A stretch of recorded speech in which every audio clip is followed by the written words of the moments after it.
کوروش بزرگم، ما به تو قول میدیم فریاد صلح باشیم تو فصل تقویم.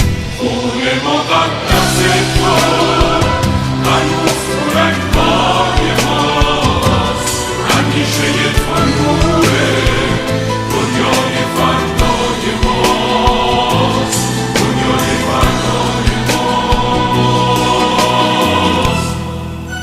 هم بدان گونه که بر این خاک زنده زاده شدم، روزی نیز تن خسته ام در این خاک ماندگار خواهم کشید.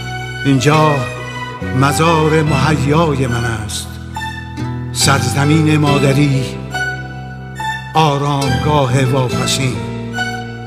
پس ای امیران آینده، بدانید شهسواران و شهریاران میمیرند، اما شادمانی مردمان هرگز.